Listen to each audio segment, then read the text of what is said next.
Hey guys, welcome back to a brand new video. I am streaming. I just started streaming. It is 8 a.m. on the dot, so it might not really be people coming in until a little bit later. I figured that with the game right now down, with the servers down, I would do a quick review of the Smite 2 open beta update notes. This is the update that I believe is actually coming out today. Vulcan is coming out early. This will probably come out this afternoon. I'm going to get a Vulcan game to be released this morning. So A to Z will be delayed today. It will not be getting posted today. Don't worry about that. That is not a consistent. I'll also notice that or note that, excuse me, in the Vulcan video. So A to Z will resume tomorrow. Okay. And so will the coaching video, most likely. So I'll probably have a coaching video tomorrow afternoon. I'll have an A to Z video tomorrow morning, and then we'll go back to regular scheduled Smite 2 play-by-play in the afternoon, regular Smite 1 video in the morning. Sound good? That's the plan. So today we're going to look at the update notes. I want to give a quick couple of notes on what I think would make this a S plus tier patch. Obviously, everything I want is not going to be implemented into the game. What's up, Zown? I am streaming, so if people in chat have questions, feel free to ask. But my main approach, my main hope, my main goal is that number one, anti-heal gets buffed. Number two, some of these active items, mainly Gargoyle and Stampede, get nerfed from a statistics perspective. And also, number three, that just side camps in general get longer cooldowns. Those are my hopes. I don't think all that's going to happen. We'll see. So some general changes here. We have HUD getting a little bit smoother, cleaner, all that stuff. Dual picks and bans are a custom lobby mode. Cool. Text chat to the end of the match lobby. Nice. Another good thing. This just adds professionality. All that is good.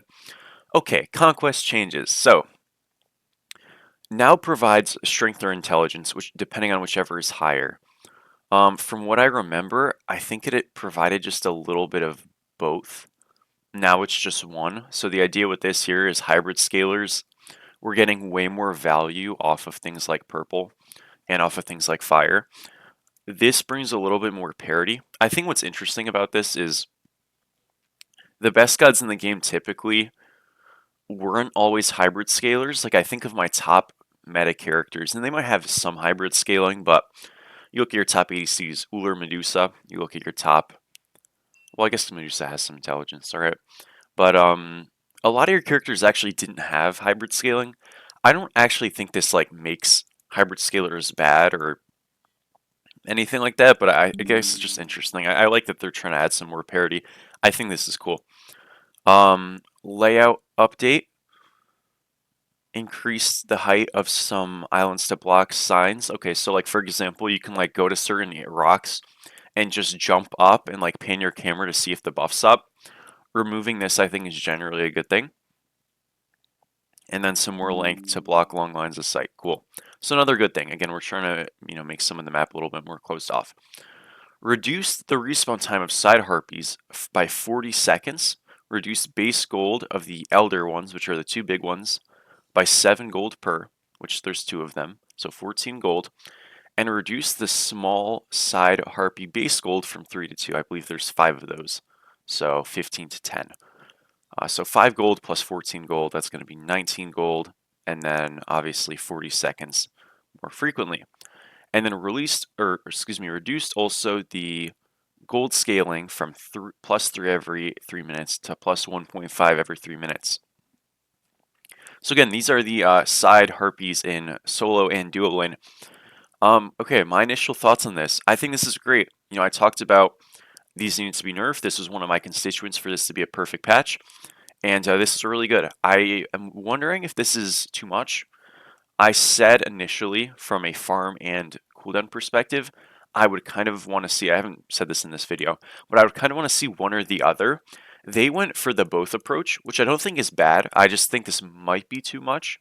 We'll have to see. I'm going to play some games. Obviously, we'll get good reps and good feedback from them. But you're losing a lot of gold. You aren't losing XP, to be clear. The XP is staying the same. But with the cooldowns also increasing, This just allows a little bit more room to do the rocks, to do the totem, and get your harpies. I do not think this is a bad change. I want to be clear. I just wonder if this is too much. I don't think it is, but we'll see. Great change, though. And Obsidian Dagger is now always going to deal a fixed amount of damage so you can calculate it better. Good change.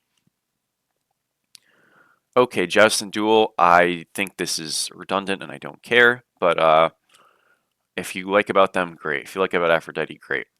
Ranked Conquest. Man, it is a wall of text, but that's a good thing. I'm happy about that. I know about this already. So basically, Trio Q is unhealthy for the game, which I hugely agree with.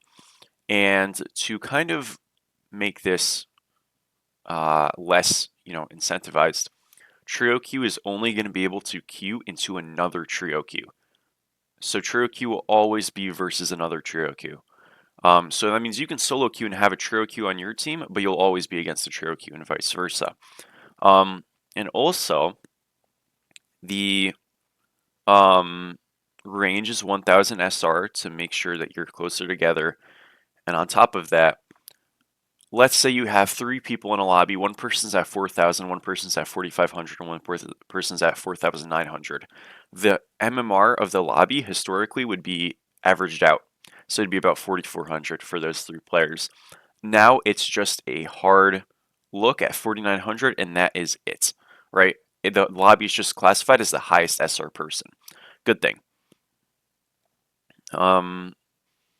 This ultimately, not only makes Trio Q more balanced, but it also makes Trio Q longer. And I think as a result, Duo Qs are just going to completely replace them. I think it's a good thing. What's up, Athena? Nice to see you. How are you? Alrighty. All this other stuff doesn't really matter, but I guess it's cool. Team balancing update. Discrepancies on teams where balance were uncovered. They're working on fixing it. Cool. Good, good, good. Okay, don't care. Alrighty, new god. So Vulcan has a lot to him.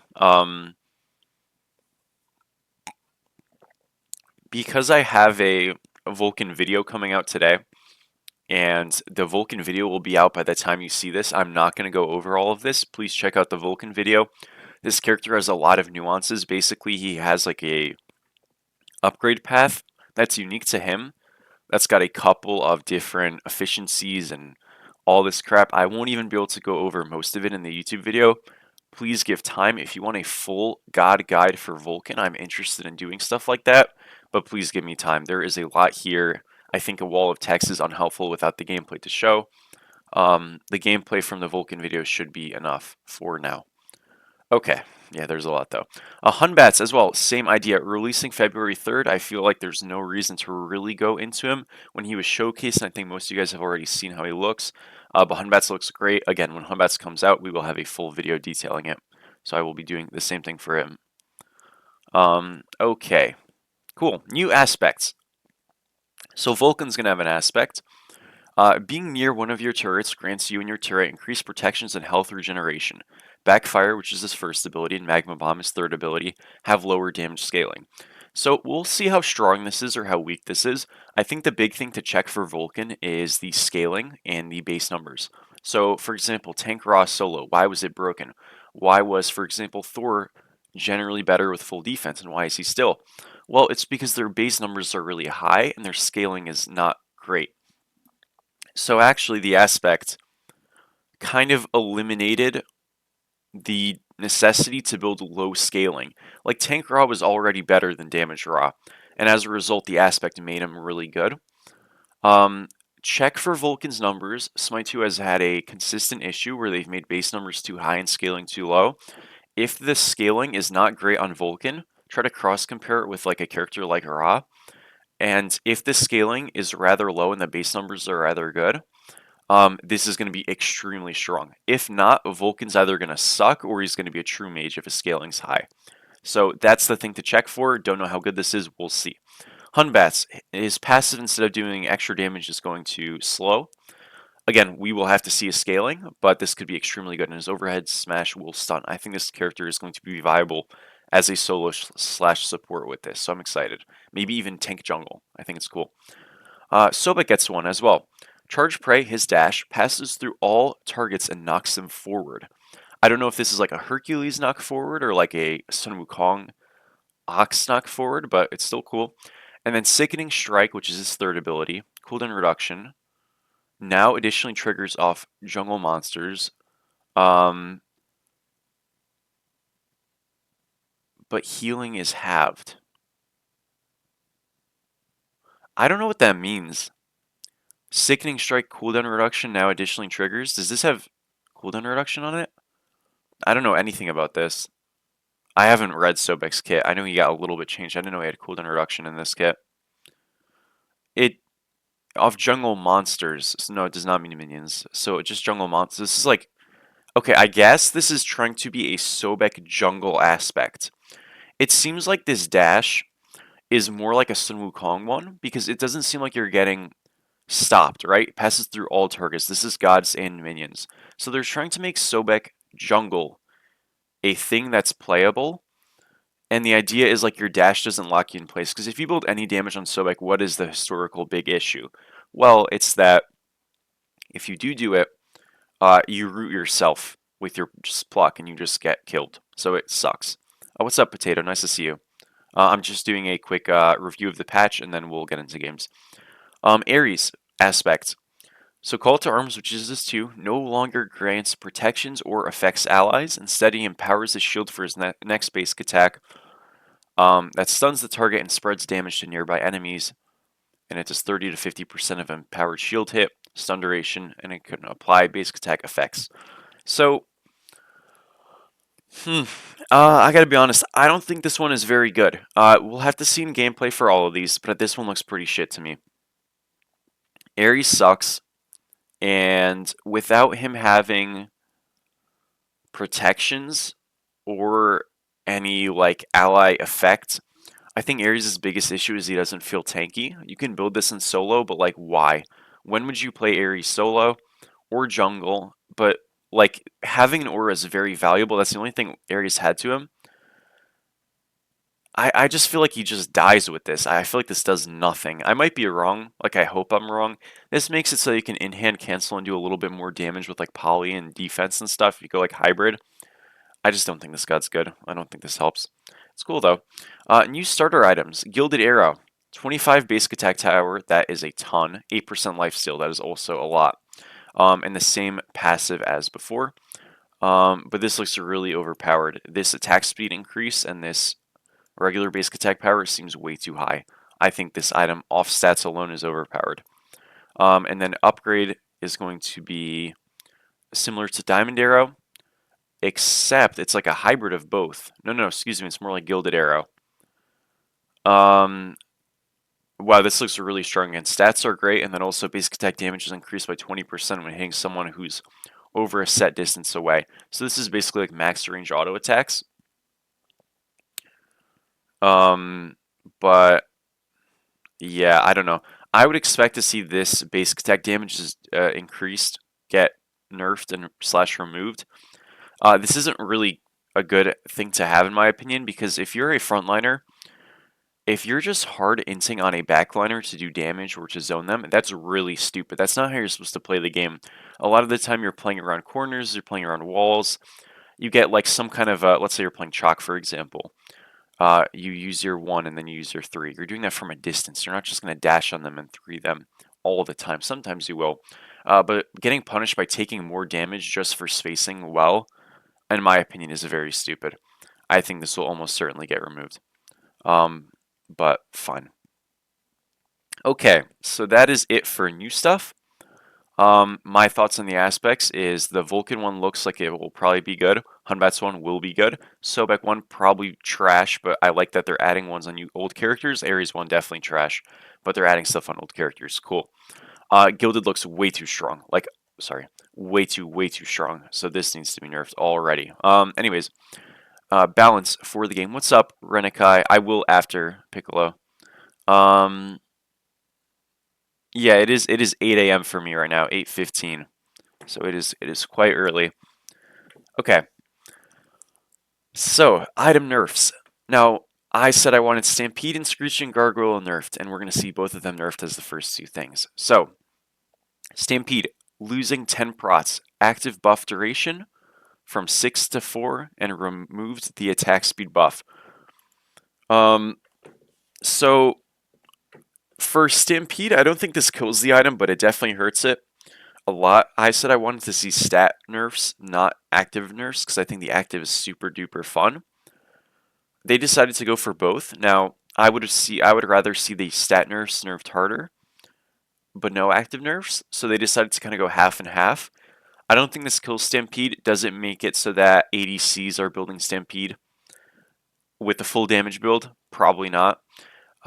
This is a strong nerf. I expect to still see this get built with some regularity. I think the whole idea with a nerf like this is not to make Stampede a bad item or out of the meta, but to make it fair and make it, relatively balanceable. I think this is a good change.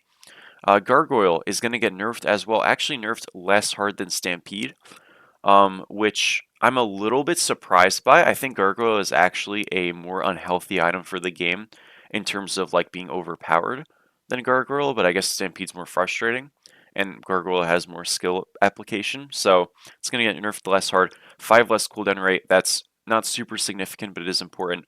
And active protection debuff from 20 to 10%. I don't think this is a huge deal. I think this is still very much a core item. I still think Stampede is probably a core item. But it's nice to see top-end items get nerfed. Tekko Kagi and Gem of Focus each get passive movement speed reductions. I think this is great. These items are way too strong. We're kind of ruining the game. I'm happy with these. Cool. Soul Gem, 10 less intelligence. Also another good nerf. I think this is important. And I'm happy with this. Kin's Blade is going to decrease passive max health damage by 0.5%. And the passive is going to be rewarded that if the target you're against has more health than you, you deal an additional 4% of the difference in health. I think this is just like the same thing. No, they just reworded it. Cool. This max health damage is more so to disrupt. A lot of tanks were still building kins on like Bologna and Alma and stuff. So this is to say that if you're going to continue to go that build, we're going to just de-incentivize it a little bit further. I still think kins on Bologna and stuff should be good, just a tiny bit worse. I think this is a good change. World Stone buff. Increase mana by 200, so better synergy with Book of Thoth, and increase passive ultimate cooldown reduction by 10%. I think especially in a game where we just saw Soul Gem and Focus get nerfed, not super hard, but a little bit, World Stone gets more place to be an item. I like this change. I think World Stone is good already on some characters like the Morrigan, and I will be building it on some characters like the Morrigan. Good change. Cronus Pendant, 10 intelligence, cool. Bloodbound Book, this item is garbage. I don't think this helps, but nice. Dagger of Frenzy is going to get a nice strength buff and a nice active item damage per level buff. This item was really, really bad. We'll see if this brings it back. I don't think it will, but we'll see. Height of the Nemean Line, adjust the damage to reflect to be pre-mitigation instead of post. So you're reflecting, generally speaking, like, what is this? Less, right? Or more? It's more. Sorry, it's more. This is a good change. This makes Nemean feel better. Yeah. Sorry. Avenging Blade, which is like Frostbite in the jungle, gets a 200 gold reduction. I still think it sucks when build it. Warrior's Axe, excuse me. Decrease passive cooldown from 10 to 8. Sundering Axe as well, 10 to 8. This should make Sundering Axe much better. The problem is the passive just stinks for Sundering Axe, and the late game of this item is garbage. I don't think it's worth it. Even with more application, this thing just sucks. It's a nice early game pop, but with how much you're clearing in the jungle right now and stuff like that, even with Harpies being nerfed, you kind of just want clear. So Conduit, Bluestone, all that stuff, in my opinion, is just the better option still. I'll give this a shot, but I'm not convinced Warriors X is back. War Flag is going to basically say, let's get you more bang for your buck. You need less max stacks to get the same value. This looks quite strong. Well, actually, more value. Yeah, this just looks quite good. I think War Flag is going to actually be the starter of choice. This looks great. We'll see. Decreased active cooldown. This is Ares Bow. Decrease active cooldown from 10 seconds to 1. This also like really helps Ares. Let me move on. Decreased active cooldown from 10 to 1 second. Great. And the new effect is the mark is now indefinite until a new mark is selected.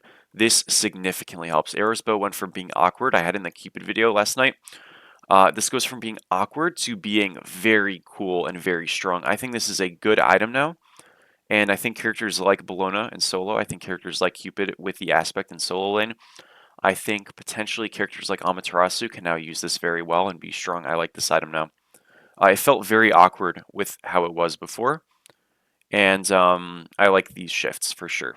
Shifter Shield now grants either 40 strength or 55 intelligence instead of 40, depending on which set is higher. This just makes intelligence shifters more valuable. So let's say you're playing a Guardian solo, which kind of sucks. It's better to build this now. Great, I think this is a good change. Not super important, but I like it. Bumba's got updated from a description, but it didn't get nerfed. That makes me a little sad, but okay, no worries. Now to item or characters, excuse me. Uller nerf. So his Invigorate, which is his second ability, is going to see a nerf by 5% on the movement speed. Good change. His third ability, Hail of Arrows / Jump, is also going to see a 1 second cooldown increase. That's good. His Axe, aka his first ability, is going to see. Sorry, this is his second ability. This is the bow stance. This was Axe stance, right? Is going to see a decreased strength buff by a little bit late game. That's Uller nerfs. I think these are nice. I think Uller is actually a tad bit overrated. So to see him get nerfed, not like obscenely hard, but just a little bit, is nice. I think this nerfs him by a solid, 8%. Is that enough? No. Is that still good? Yes. Medusa, Viper Shots, first ability. Decrease damage per tick by 5, with this is times 4, obviously. Well, maybe more times 4, because you have 4 shots and then also ticks. This is actually like a decent amount off. And decreased attack speed stim from 60% at all ranks to 40 to 60. So this targets Medusa's early game. Also targets her late game to a degree, but not really. The Medusa nerfs are actually less severe, in my opinion, than the Uller ones. I don't think either are severe, but I'm a little bit surprised by that. I actually think Medusa's a bit better. So I'm a little surprised. But yeah, I guess Medusa a tiny bit worse. These are still clearly the top 2 hunters unless something changes. Jingwei, decreased damage from 80 to 280 to 70 to 270, and increase the cooldown from 13 to 11 to 13 at all ranks. This is the first ability you max. Hurt Jingwei's early game a little bit. This doesn't matter though at all. Jingwei is still the same character. Thanatos Aspect gets nerfed. 5% increased bonus damage scaling to 3.5%, and decreased bonus health scaling from 1% to 0.75. I still think this is very good. I still think Thanatos Aspect is the play. Just a little bit of a nerf to make it less strong. Cool. Alrighty.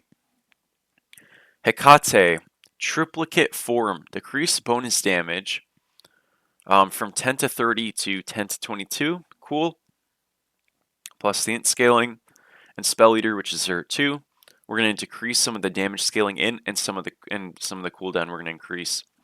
Also fine. I think this is solid. I don't think this does much, but like, again, little nerfs towards the top end seems to be the theme of this patch so far from a god perspective, to try to make them a little bit more in line, and I think that's a good idea.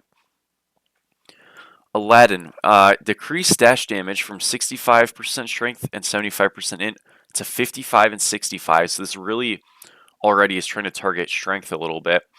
And then decrease the punch damage, this is from the little genie, by a flat amount, but also by scaling from strength. Agile Run, which is the wall run, is going to be decreasing the landing damage by a little bit of strength in it, decreasing the genie scaling by a little bit of, sorry, this is not the wall run, this is, I think, the 2. Either way, they're also decreasing more strength in it. No, sorry, this is the jump, my bad. And then more max leap range nerfs, with also Into the Lamp getting nerfed as well. So a lot of nerfs towards Aladdin. I think good nerfs. I think needed nerfs. Does this character suck now? Absolutely not. Does his high end burst get nerfed? Yes. Is he bad? Absolutely not. Is he still an S tier character? Probably. Yeah. These are good nerfs though. This helps him. Again, the same idea. Nerf some of these top end characters to get a little bit more balanced. Okay. Aphrodite. Uh-oh. Decrease movement speed from the kiss from 6 to 10 to 6 to 8, and decrease shared protections from 10 to 8. This is just straight up not enough, but Aphrodite getting nerfed is always a good thing. So I like it. I want them to do a lot more, but this is a good start. Raw Shift. Divine Light. Decrease solar ray damage from 25 to 135 to 10 to 50.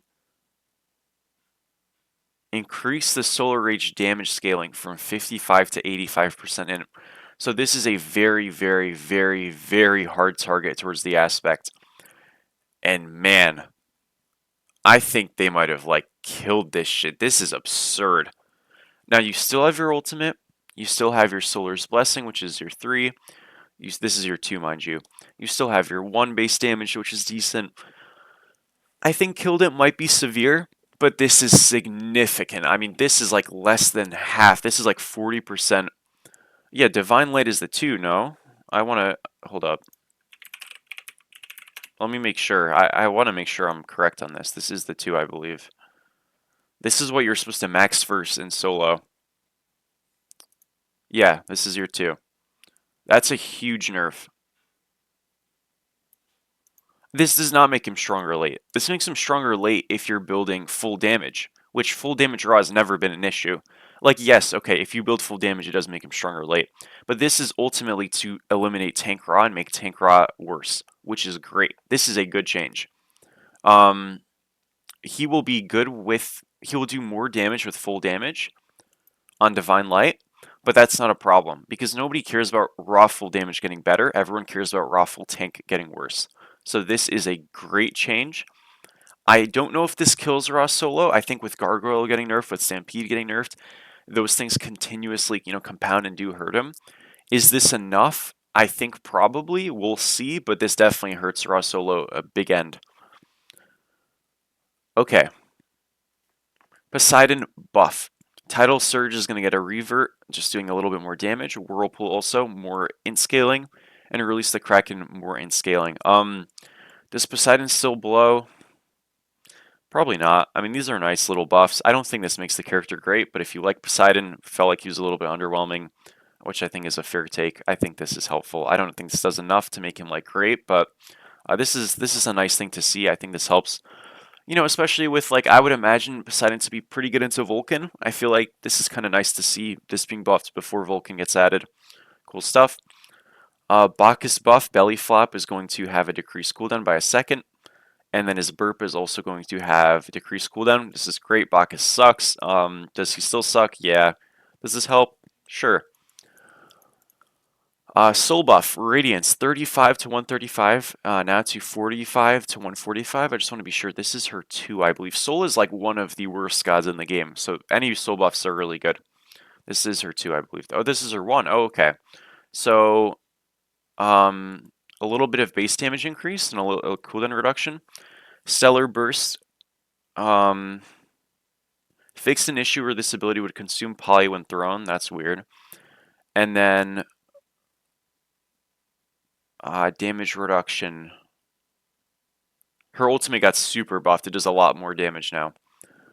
Soul still sucks is my verdict, but her objective burn is better with Supernova. That's cool. Her burn with her ultimate with setup is much better with Supernova. That's cool. Does she still suck? Probably. I probably wouldn't play Soul.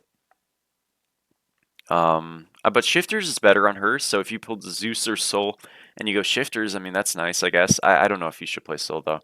But it's cool to see her buffed. Neith is going to get a buff, actually. I'm surprised. 5% scaling on her Spirit Arrow, which is her first ability. Unravel, her second, is going to see a flat damage buff and also more strengthen in scaling. People, I guess, thought Neith was a little weak. I don't think she is. I think she's like very fine. I don't think she needs a buff. I'm a little bit surprised, but okay. And then backflip is going to get a pretty significant buff, 30% slow. Look, I think buffing Neath is a little bit questionable as is. I don't hate these buffs. I'm just surprised and questioning, I guess, that Neath is getting a harder buff than a character like Soul is. That doesn't make any sense to me. Also, Neath is getting a harder buff than, yeah, than a character like Soul is. That just doesn't make sense to me. I don't know why Neath is getting more love than Soul does when Neath is not even close to as bad as Soul. Like, this is not close. Soul sucks. She's garbage. Ares also somehow skirting a buff. Well, maybe he still does. I doubt it, though. Danzaburou buff. Fixed an issue where Danza's clone was not getting any stats from Danzaburou and dealing basic attack damage. That's pretty significant. His clone's aspect is probably going to be a lot better now. I didn't even know this was a thing. Yeah, he's probably much better. Wow. Okay. Yeah, Danza should be much stronger with this. We'll see how good this actually is, but this looks really crazy. Um, yeah, I don't know. I'm not going to say this looks really crazy, but this looks very significantly helpful. Learning Spirits, I think this is, which is this? I think it's this 2. I just want to make sure, guys. I don't want to give you guys false information. Yeah, this is his 2. The sake, excuse me, is going to go down a little bit in cooldown. Cool. Tanuki Trickery is going to do more damage. That is his 3. Sorry. Um, And then, oh, fixed an issue where this was always using rank 1 damage. Okay, so Danzaburou got super buffed by bug fixes, to be honest. He was trashed by bug fixes. Okay, so this character is actually quite good now, I think. I mean, if this was always doing ranked 1 damage, that means this was always doing 10 damage. Now it's 60. I see saying it's 6 times as strong is like from a numerical sense perspective true. Saying that from a in practice perspective is not true. But is Danzaburou much better? Yes, Danzaburou is a good character. He is moving up on the list, boys. This looks very solid. I'm excited for this. Cabrakan. Increased damage mitigation from his passive by 1%. I would have also liked, I know they're going to talk about this on Titan Talk. I probably won't watch Titan Talk now, so bear with me on that. But damage mitigation increased by 1%. This helps his passive. It was a little bit not weak. I just think Cab, a lot of people think he's a little bit underwhelming. I think he's a solid A tier, maybe B plus character. I don't think he needed a buff, but if you say, hey, he needs a bit of a buff because we just think he should be better, he's new, fine. Refraction Shield is 2 is going to see an increase in damage from 65 to 265 to 80 to 300, so base damage is going to be higher. This helps tank Cab solo. Good stuff. And then Seismic Crush, which is his 1. Christy Dixon, Danzaburou God Guide. Let's go, Christy. Goat. What character am I even looking at? Cab? Where's Cab? Why is Cab not here? There he is. This is his 1, right? Yeah, okay. So his 1's going to do more base damage. So this just helps tank Cab, which is surprising because I actually think his damage Cab is so trash right now that it needs more help. But tank Cab help means he's a better soul laner. Win. All right, Susano. Increased strike damage. This is Stormcutter's first ability. This item was this ability was the best ability in the game once upon a time. It got nerfed like literally like 10 times. And you're just gonna see scaling increases and slight cooldown decreases. I think ultimately Susano is still probably pretty bad, just not as meta. Does this help him though? Sure. Is this enough? I don't think so. More max damage increase, which is nice. Cooldown decreased, again, nice. A little bit of base damage increase, cool. Is it enough? No, this god is not good. I don't know. His 1 getting buffed is significant because it's applying 3 times, but this god is just not good. Does this help though? Sure. I don't think it does enough. Nemesis buff. Decrease the cooldown of Swift Vengeance from 13 to 11 at all ranks. Cool. I think this is her dash. And then Slice and Dice. Increased damage by 10 at all ranks, and then increased center damage by 10 at all ranks. Cool. Nemesis a little bit better. I think she's already quite underrated, so I think this is solid. Yeah, I don't know. Overall thoughts on this is patch looks pretty good. I'm sad that Bumbas didn't get nerfed, but with the side harpies getting nerfed, I think it'll kind of work out okay. It looks like solo lane is a little bit more balanced from a gold perspective, XP perspective as well. We'll see how these changes go into effect. I think overall this was a very good patch, not a great patch, only because anti-heal was not buffed. I think that was really, really important for this patch to be considered a great one. I don't know what the big deal is about not buffing anti-heal, but the rest of the changes look good. Characters look cool. I think buffs and nerfs were important. Maybe not super significant all the time, but they tried to buff bottom end, nerf top end. I think that is always a good thing. I think the new buffs were a little bit forced, but besides that, pretty decent patch overall. Please let me know what you guys think in the YouTube comments below. Thank you for watching. I appreciate you sticking with me for this, and I will see you in the next one.